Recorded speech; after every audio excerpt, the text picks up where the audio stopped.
समय की बात है। पहाड़ों और घने जंगलों से घिरे एक छोटे से गांव सूरजपुर में एक गरीब पति पत्नी रहते थे। पति का नाम मनोज और पत्नी का नाम सीमा था। दोनों मेहनती, ईमानदार और दिल के बेहद अच्छे थे। लेकिन उनकी गरीबी ऐसी थी कि रोज की रोटी जुटाना भी मुश्किल हो जाता था। उनका छोटा सा मिट्टी का घर बरसात में बह जाने जैसा लगता था। फटी चटाई, टूटा चूल्हा और घर में एक भी ढंग का बर्तन नहीं था। फिर भी उनके चेहरे पर हमेशा मुस्कान रहती थी। सीमा कहती, मनोज, जितनी है उसी में खुशी ढूंढो। भगवान ने हमें मेहनत करने की ताकत तो दी है। मनोज भी उसकी बात मान लेता और दोनों रोज जंगल जाकर लकड़ियां काटते और उन्हें बाजार में बेचकर किसी तरह अपना गुजर बसर करते। एक दिन सुबह सुबह दोनों जंगल की ओर निकले। पेड़ों पर ओस की बूंदें चमक रही थीं। चिड़ियों की मधुर चहचहाहट पूरे माहौल को दिव्य बना रही थी। लेकिन जंगल के भीतर गहराई में जाते जाते अचानक वातावरण बदलने लगा।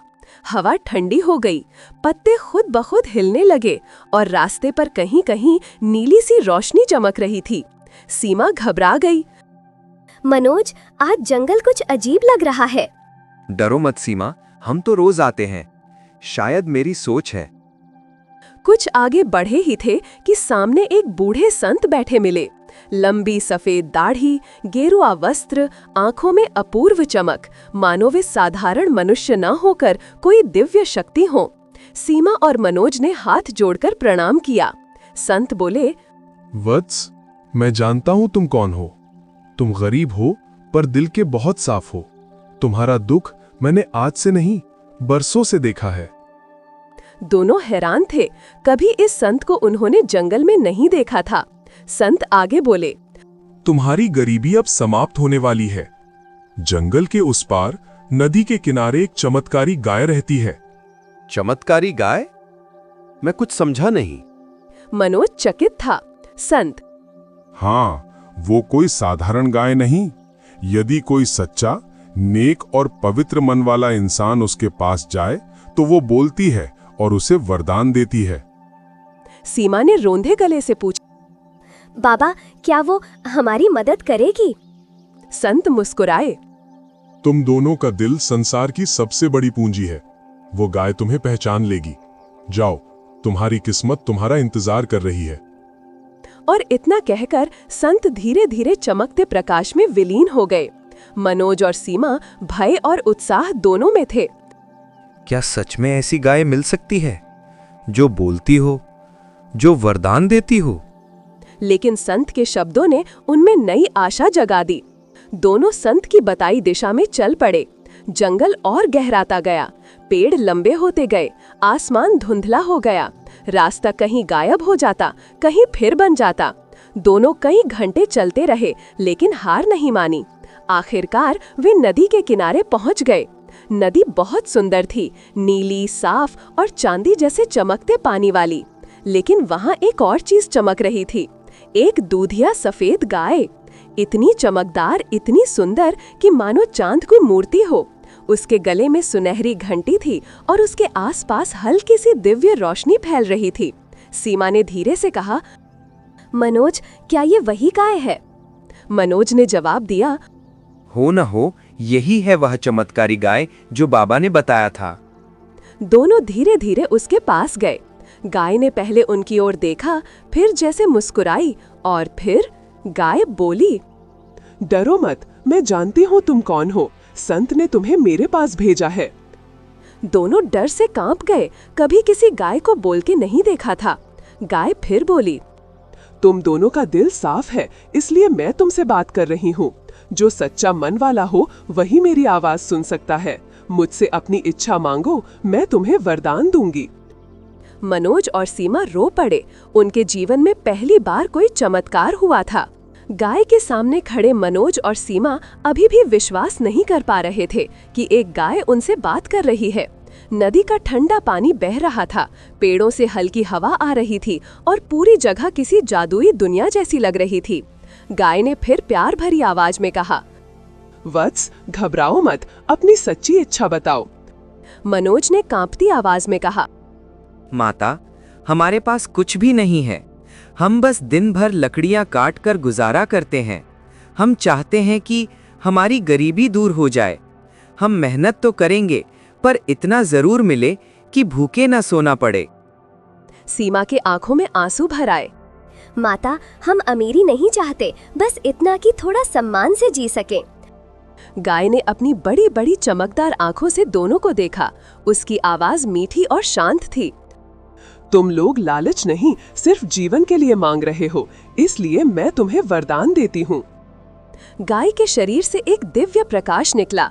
घंटी धीरे धीरे अपने आप बजने लगी, टन टन टन।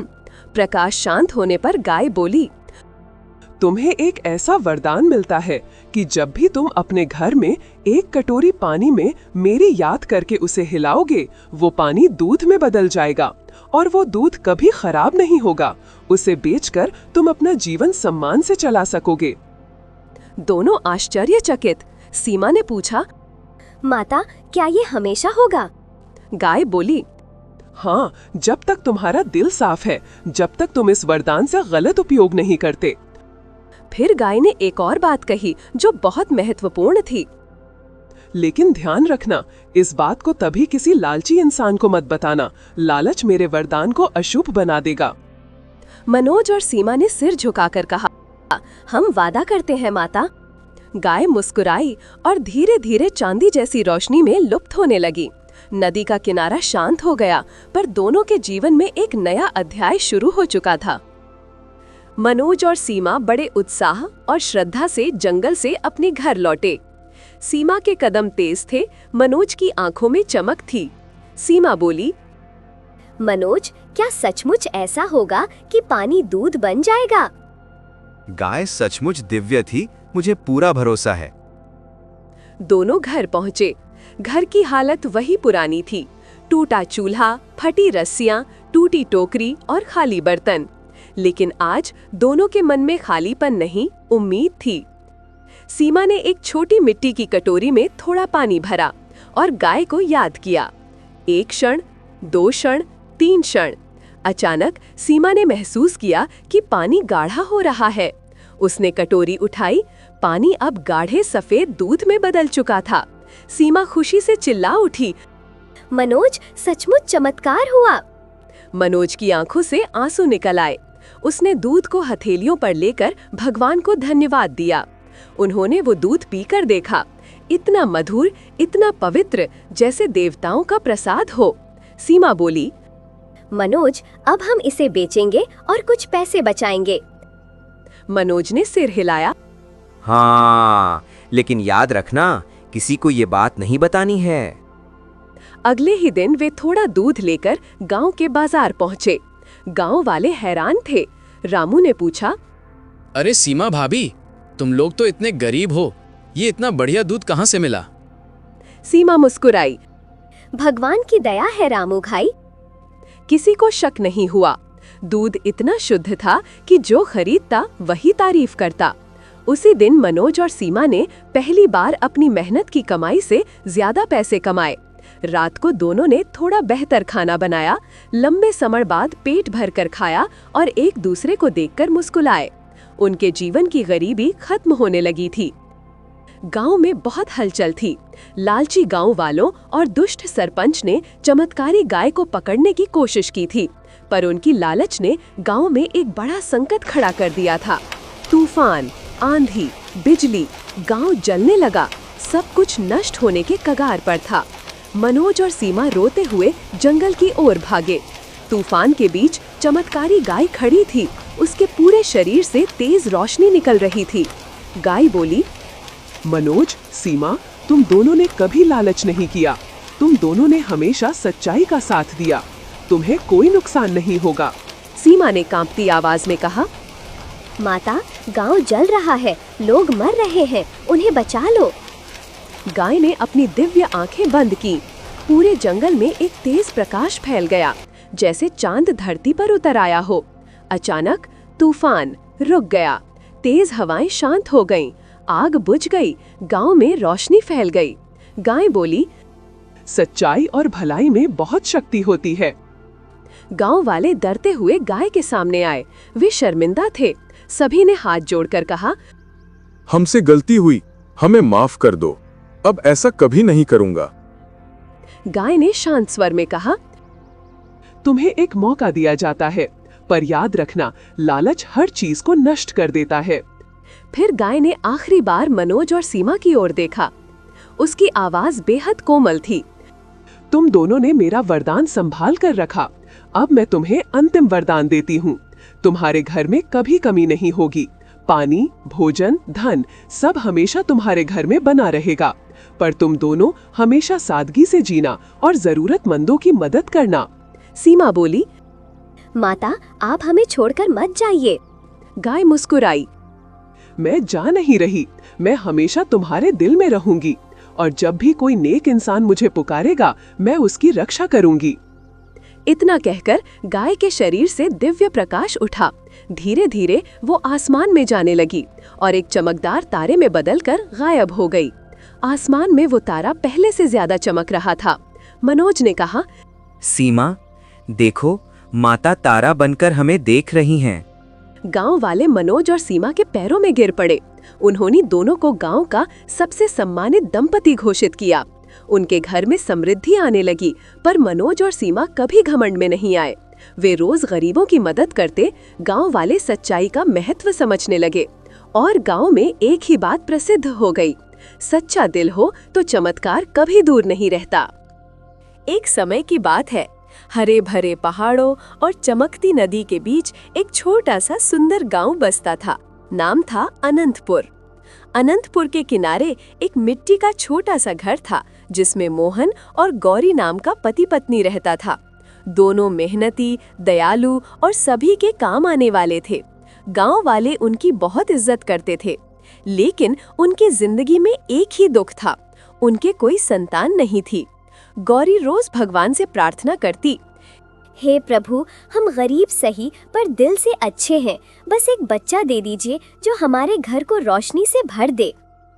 मोहन उसकी आंखों में आंसू देखता और कहता, गौरी, चिंता मत कर, एक दिन हमारी किस्मत भी चमकेगी। भगवान के घर में देर है, अंधेर नहीं। एक दिन गांव में आए चमत्कारी साधु बाबा। एक सुबह अनंतपुर में खबर फैल गई, अरे, कोई साधु बाबा आए हैं, बड़े तेजस्वी लगते हैं। गांव के लोग तो अपनी रोजमर्रा के काम में ही व्यस्त थे, लेकिन मोहन और गौरी दौड़कर उनके पास पहुंचे। साधु बाबा पीपल के पेड़ के नीचे बैठे थे, लंबी सफेद दाढ़ी, चमकती आंखें और चेहरे पर दिव्य तेज। गौरी ने तुरंत आगे बढ़कर बोली, बाबा, हमारे घर में आपके लिए थोड़ा भोजन बना है, कृपया स्वीकार कीजिए। मोहन ने हंसते हुए कहा, बाबा, हमारे पास देने को बहुत कुछ नहीं, लेकिन दिल साफ है। साधु बाबा मुस्कुराए। उनके निगाहों में जैसे सब पढ़ लेने की शक्ति थी। उन्होंने धीरे से कहा, बेटा, मुझे भोजन नहीं चाहिए, मुझे तुम दोनों की सच्चाई चाहिए थी, जो मुझे मिल गई। तुम दोनों का एक ही दुख है और मैं उसे दूर कर सकता हूँ। मोहन और गौरी चौंक गए। बाबा, आपको कैसे पता? बाबा मुस्कुराए, तुम दोनों के दिल बहुत पवित्र हैं, लेकिन तुम्हारी किस्मत का द्वार खोलने की चाबी जंगल में छिपी है। साधु बाबा बोले, आज सूर्यास्त के बाद तुम दोनों पूर्व दिशा के जंगल में जाना।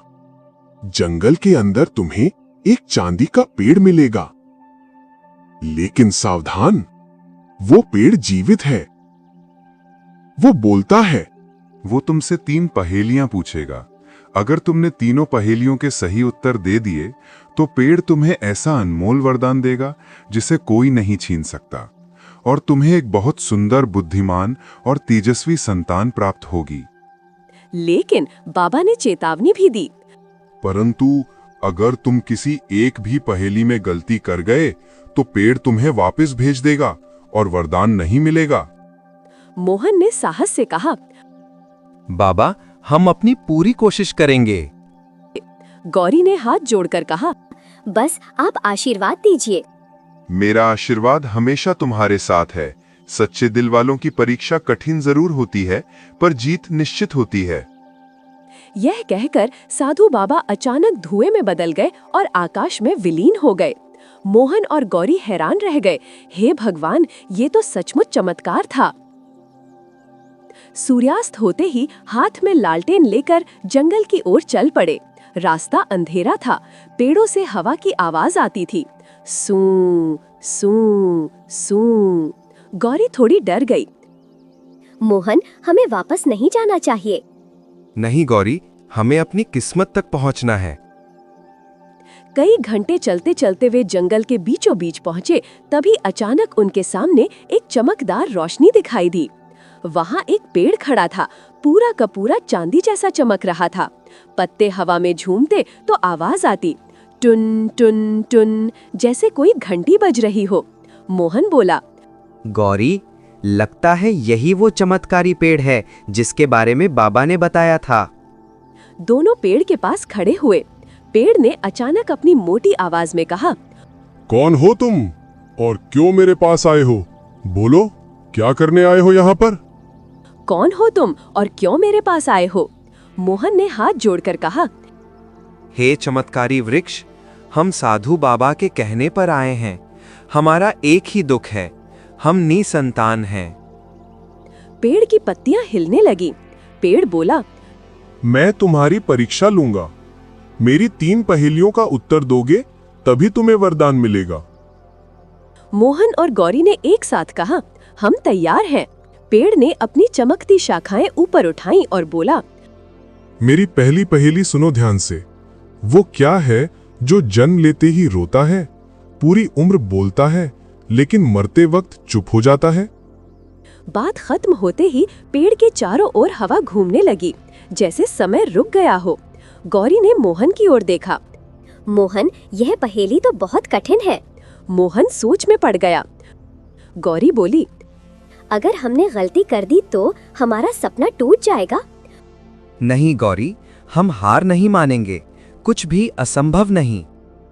मोहन ने आसमान की ओर देखा और एक पल बाद बोला, जन्म लेते ही रोता है, पूरी उम्र बोलता है और मरते वक्त चुप हो जाता है।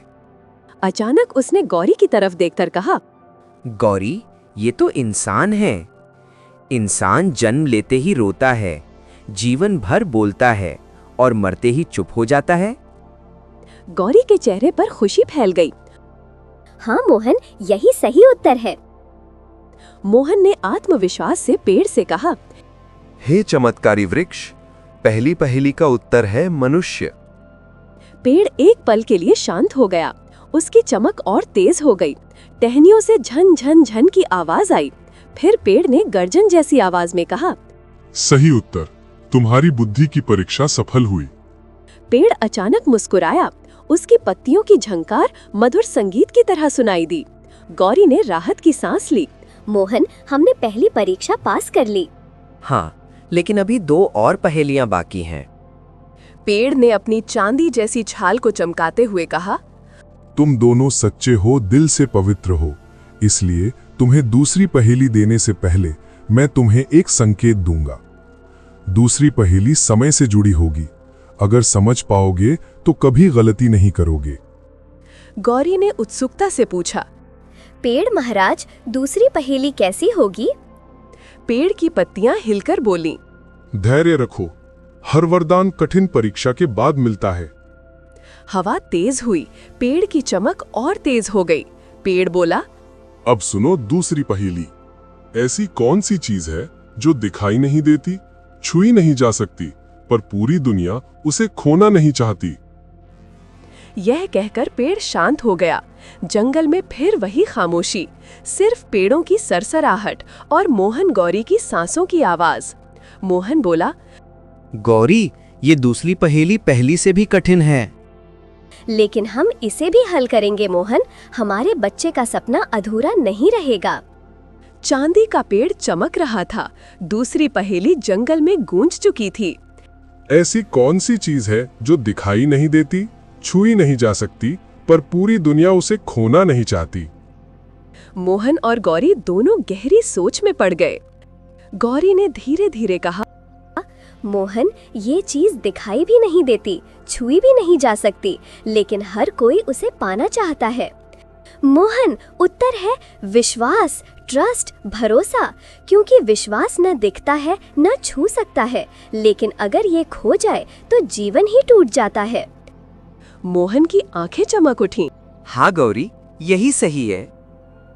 दोनों ने एक साथ पेड़ से कहा।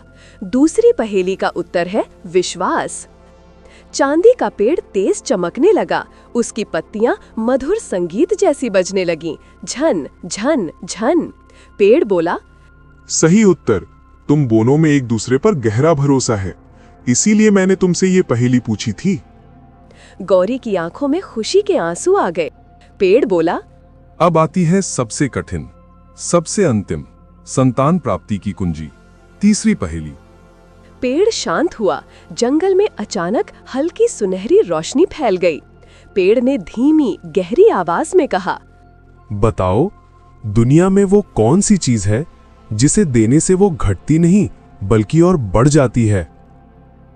जंगल पूरी तरह शांत, जैसे प्रकृति भी इस पहेली का उत्तर सुनना चाहती हो। मोहन और गौरी की गहरी सोच। मोहन ने कहा, देने से घटती नहीं बल्कि बढ़ती है। गौरी ने उसकी ओर देखा। उसकी आंखों में ममता थी। मोहन, मुझे लगता है उत्तर है प्यार, लव, प्रेम, क्योंकि हम जितना देते हैं वो कम नहीं होता बल्कि और बढ़ जाता है। मोहन मुस्कुराया। हाँ गौरी, बिल्कुल। दोनों ने हाथ जोड़कर कहा, अंतिम पहेली का उत्तर है प्यार। बिया, पेड़ का आशीर्वाद। पेड़ एक क्षण के लिए पूरी तरह स्थिर हो गया। जंगल में हवा रुक गई। फिर अचानक पूरी जगह चांदी की रोशनी से भर गई। पेड़ की जड़ें चमकने लगीं। आसमान में छोटे छोटे तारे उतरने लगे। पेड़ बोला, तुमने तीनों परीक्षाएं सफलतापूर्वक पार कर लीं। तुम्हारा दिल पवित्र है, तुम्हारा प्रेम सच्चा है और तुम्हारे मन में विश्वास है, इसलिए तुम वरदान के योग्य हो। पेड़ से एक चमकता हुआ प्रकाश निकला और दोनों के माथे को छू गया। पेड़ बोला, जाओ, तुम्हें शीघ्र ही एक सुंदर, बुद्धिमान और भाग्यशाली संतान मिलेगी। ये बच्चा प्रेम, दया और साहस का प्रतीक बनेगा। तुम्हारे घर हमेशा खुशियां रहेंगी। मोहन और गौरी खुशी से रो पड़े। दोनों भागते हुए गांव लौटे। उनके दिल में उम्मीद, चेहरे पर मुस्कान। कुछ महीनों बाद गौरी माँ बनी। पूरे गांव में खुशियां छा गईं। हर कोई कहने लगा, इनके बच्चे के आने से गांव में भी बरकत बढ़ गई है। मोहन बोला, ये सब चमत्कारी पेड़ और हमारी परीक्षा की कारण है। कहानी का संदेश, मॉरल, सच्चा प्रेम, विश्वास और नेक दिल इंसान कभी हार नहीं थे। कठिन परीक्षाएं भी उनके रास्ते रोशन कर देती हैं।